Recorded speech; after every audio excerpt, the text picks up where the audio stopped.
Before we start the review of the Santoku knives from the Hezhen Elegant Series, I want to go over some disclosures. Hezhen has provided both knives featured in this video. However, all opinions in this video are my own, without outside influence or contracts.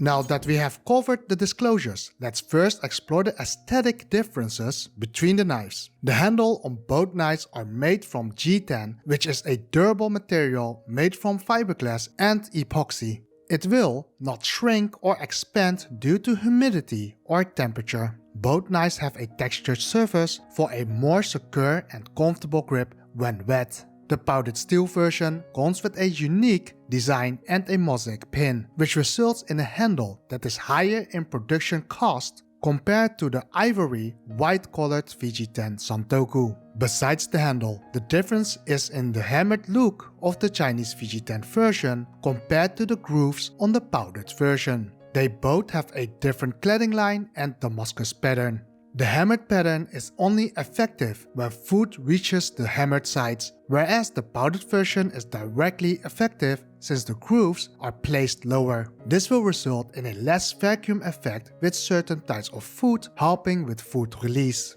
Now with the aesthetics covered, let's move on the blade grind.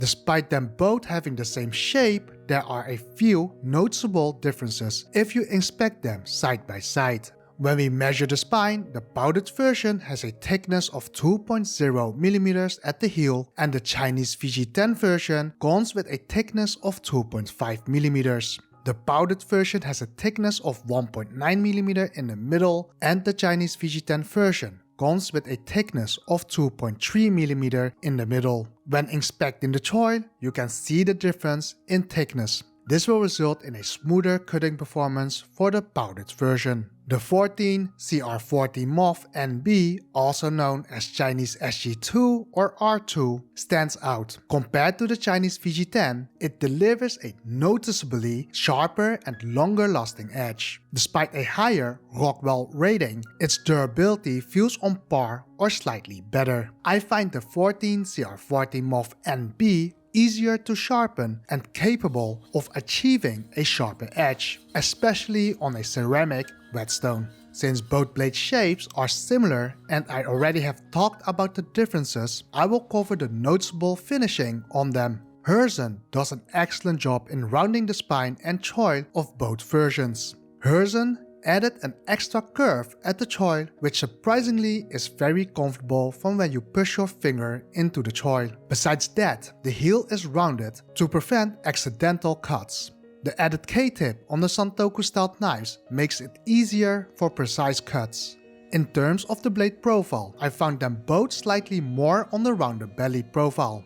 This favors a rocking motion a bit more compared to the down and up motion. The balance point is just behind the choil, which makes the knife handle heavy when pinching at the bolster. Adjusting your grip for a middle balance is possible but not ideal. By resting the point of balance on your middle finger, it might take some time getting used to, but it works due to the curved choil. The powdered version weighs 260 grams and the Chinese VG10 version is 285 grams, both relatively heavy for a Santoku knife.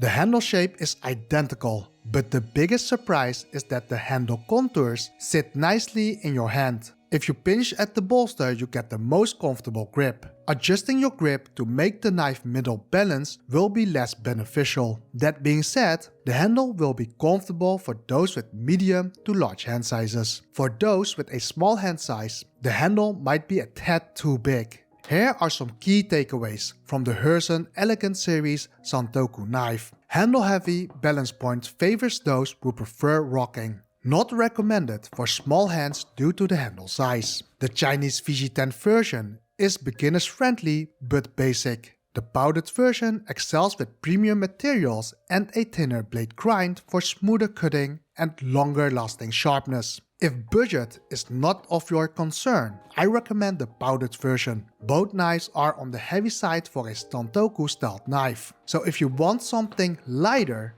both options are not viable.